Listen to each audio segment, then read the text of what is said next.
This lesson is on changing data that's already in a table. Now we're going to use a special procedure to do this to get a handle on the data we do want to change. And what I've done here is in each row, I've put a button with the social security number instead of just displaying it. So this allows us to decide which one we want to change. If you look, we see we have all 23 authors listed here. Now, Ann Dull wants to change her name to Ann Bright. So I'm going to click on this button.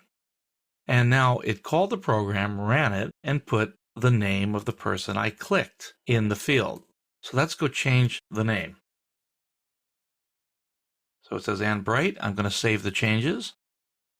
And it says author updated Bright Ann, or Ann Bright. And here it is.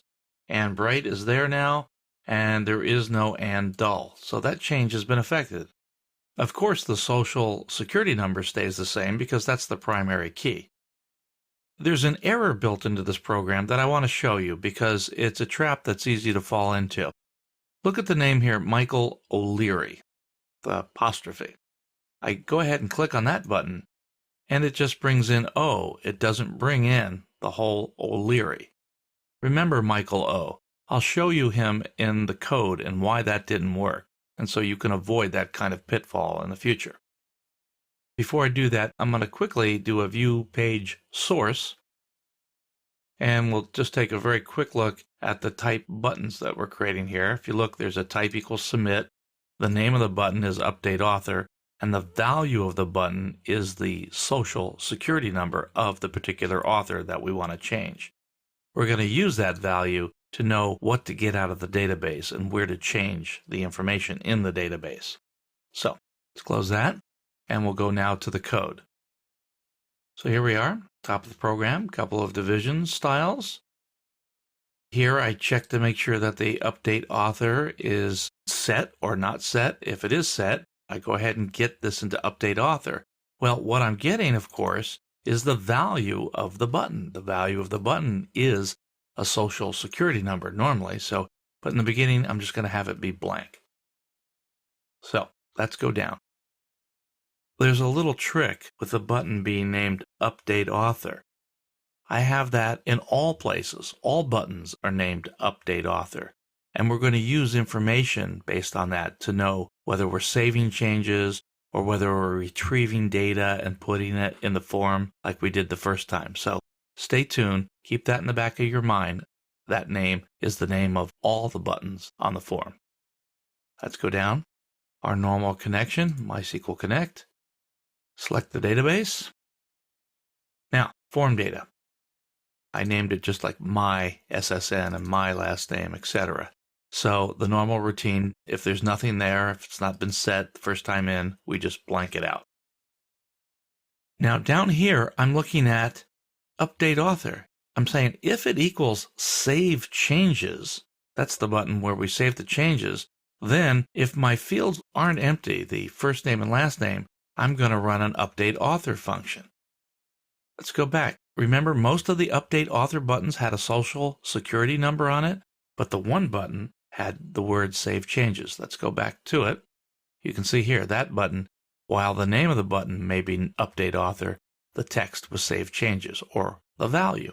And over here, the value is the social security number. So by looking at the value of the button, our PHP program can detect what button was pressed and then do something about it. This behaves very much like we did with radio buttons. Remember how we named them all the same and we knew which one was selected by the value of the button, even though they all had the same name? Works that way with regular buttons as well.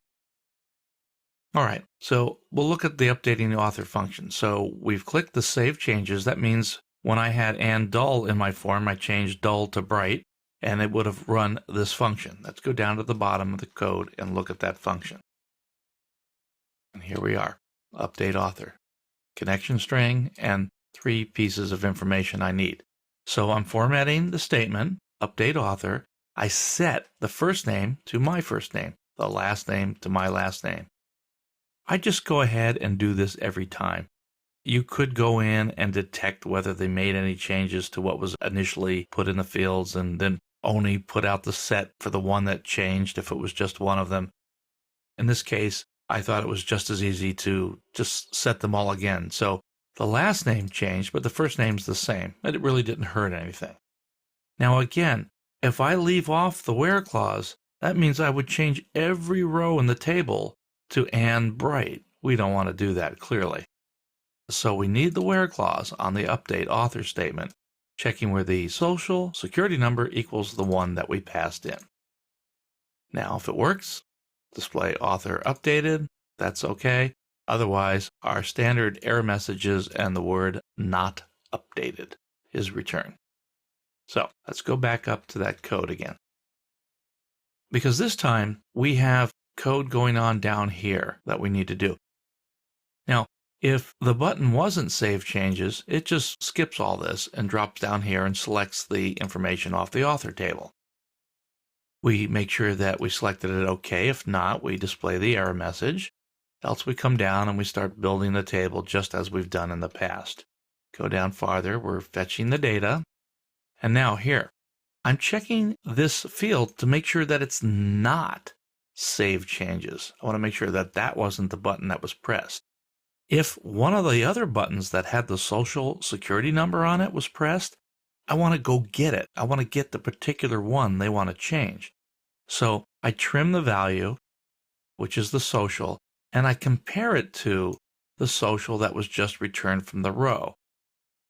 Now, obviously, we're only going to save this information off one time. It's for the one button that I do press that this will match.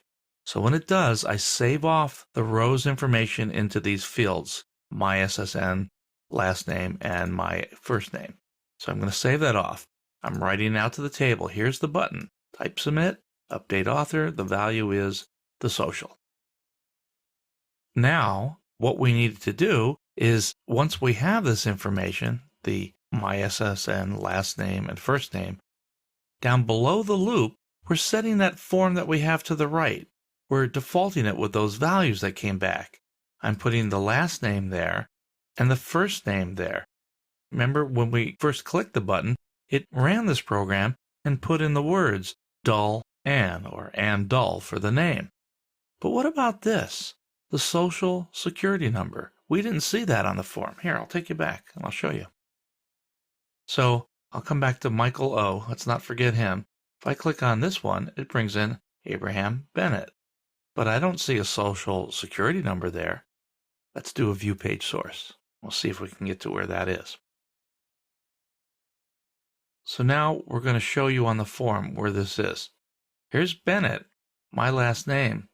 But if we go to the left here, we see that there is a hidden input type that has the social name and the actual social security number for Mr. Bennett.